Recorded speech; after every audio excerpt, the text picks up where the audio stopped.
Coming up next on the Jeff Crilley Show, you'll meet the author of this best-selling book. It's called The Last Real Immigrant, his incredible journey just ahead.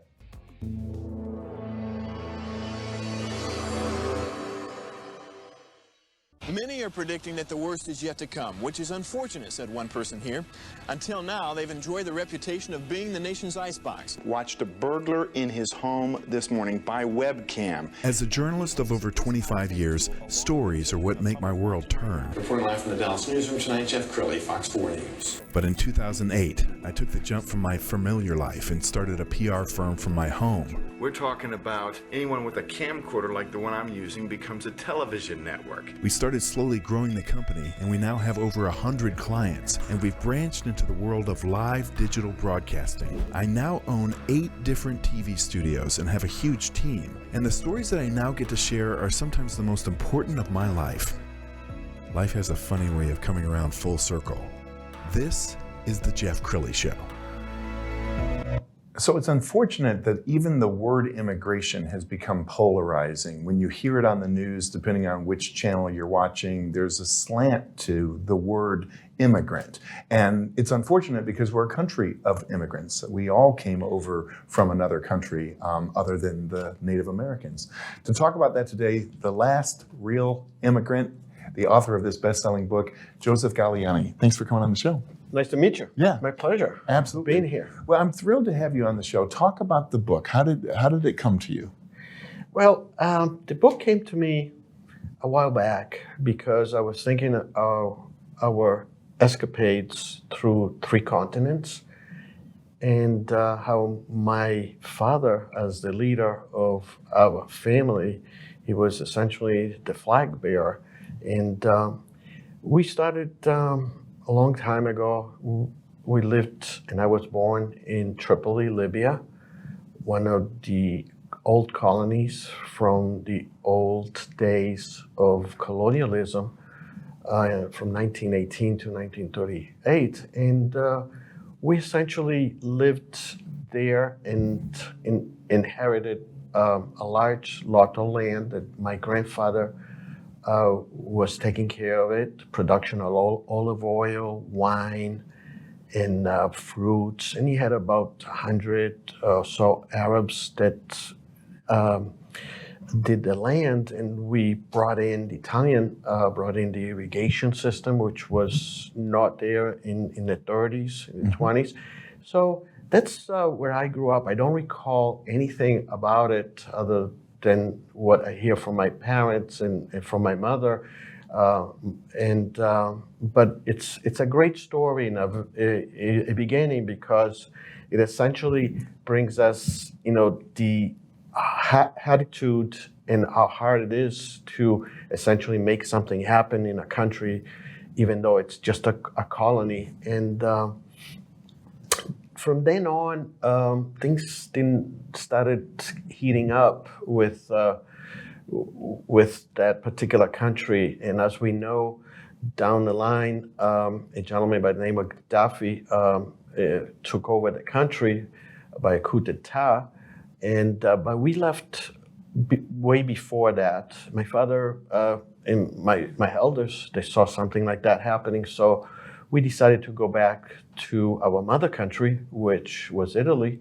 In our specific time, it was Sicily, and it was one of the bigger cities, which called Messina. And so we picked everything up, we left everything behind, and that's why my book has 3 different sections, which is the first one is out of Africa, and I tell about our essentially in life there. And then we went to Sicily, and we spent about 9 years there. I went to school there, just the elementary schools, and my father as a diesel mechanic, and he was always trending and wanted to make life better for everybody, but he was always had an eye to the future, and the future was us, his kids, that he wanted to make sure that they will prosper and don't have to struggle so much. And he did very well in Italy. He was one of the chief diesel mechanic for the hydrofoils, which is pictured in the back of my book. And they fly on water, essentially. It's like an airplane with wings underneath. And he was a master of engines. And he was in the production of these hydrofoils because the company was based in Messina, and they manufactured these hydrofoils, and they were essentially all around the world. And my father actually, the front page of the book shows my father in a pyramid. People wonder, what is your father doing a pyramid? Because the company, the Egyptian company, bought 2 or 3 hydrofoils, and my father was sent there to train the people how to maintain the engines because they were using them down the Nile from Cairo all the way down to places like Abu Simbel, they very tourist place. And the Nile is a very, very long river, and these boats, they fly over the water about 40 knots, which is very fast because the hull doesn't touch the water. And so my father spent several months there to train, left us behind, but there were no phones there in those days. So, but then something happened, and he wasn't quite happy. And he said, it's so hard.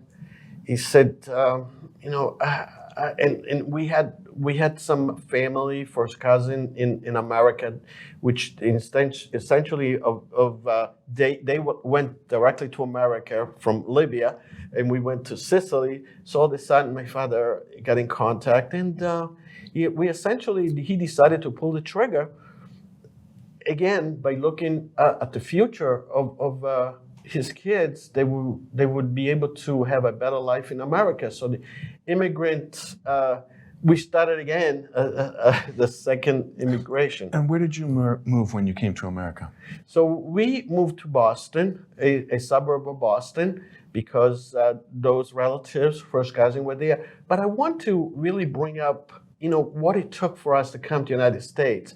Number one, we had to wait a year and a half before the decision was made. We had to go to a physical at the embassy of one of the capitals, at the capital Palermo in Sicily, to make sure we were okay to come to the United States. Everybody had to be vaccinated. Everybody had to be well, and they put a stamp of approval, and they said, who's going to sponsor you? Do you have a guarantor there? So someone had a fetch for us too. And these were our first cousins. They said, yeah, they're coming over here. We sponsor them. There's a home here. But my father was able to actually get a contract from a trucking company. And he, on top of it, as soon as we came to the United States, he had a job. He had a contract. So, he started giving back to America as soon as we came into this land. Sure. And I want to put your book cover up on the screen so people can see it, because I think it's a beautifully done book, and a shout out to your publisher, Michelle Robinson. She does an amazing job. Let's talk about the process of writing the book and getting the book published. Did it take you a long time to write? Yes. I was not that diligent about writing the book because, not everybody was behind me in writing. My mother, what are you doing? He's writing about us. White people say, it's a story to tell. I think the American public would appreciate, what we had to do. So it took me about 6 to 7 years. I let it go. Then I picked it up again. And the people that they knew me, they said, what are you in the book? I said, I haven't touched in a month or 2.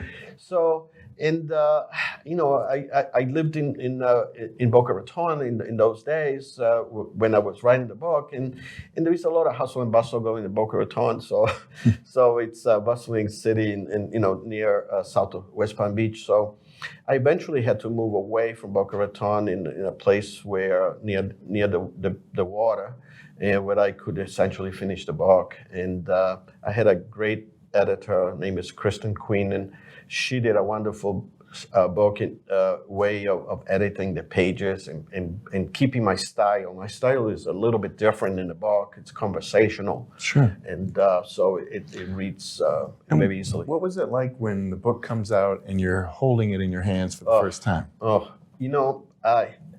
all of a sudden, a box showed up on my doorstep, and I open it up and I see that hardcover that you have in your hand, and I look at it. I said, "Wow, what a beautiful book!" And I was looking at it, and I couldn't believe it that my name was on it. And it's very hard to describe.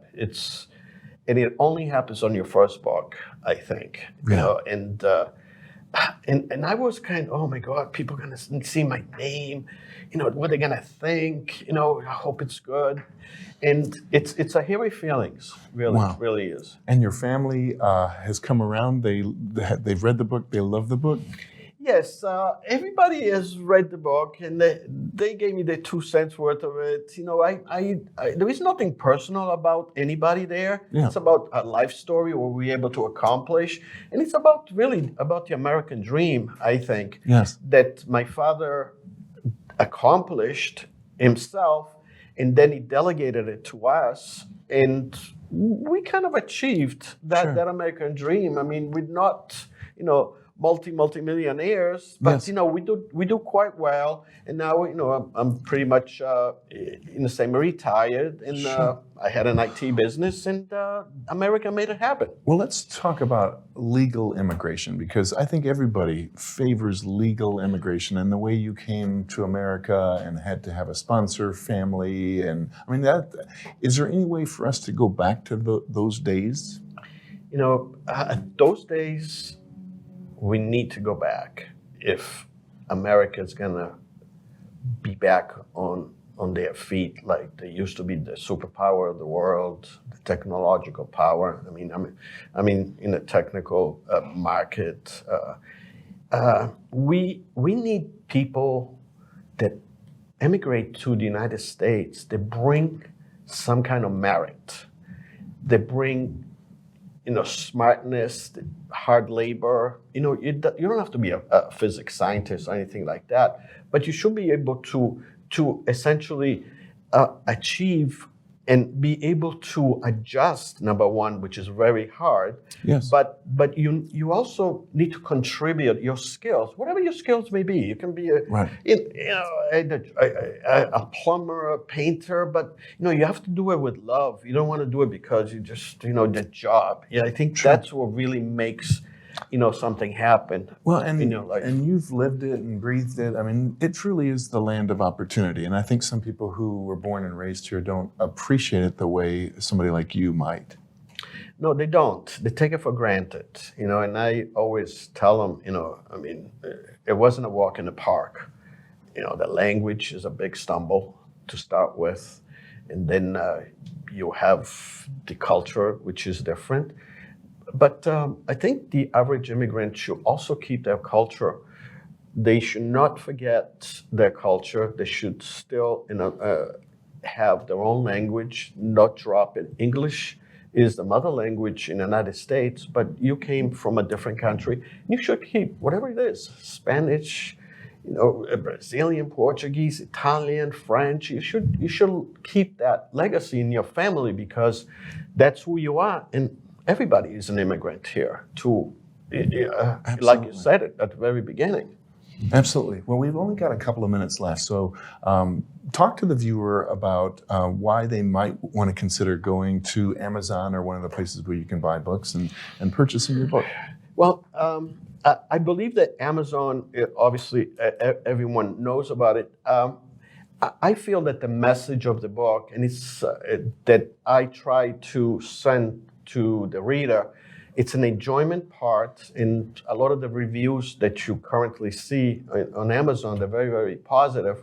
And I think you learn a lot of history, which is really important, about not about us, the Italians. You will a little bit about that, but essentially you learn about what it was like in the 1960s, in the 70s, and there's a little bit of nostalgia taking place, and we have left it right now. It's not around anymore. I don't know what happened to the United States, but you know, we need to get it back, because you know, that's what America is about. It's about, you know, keeping your head up, and look someone in the eye, say, I can do it.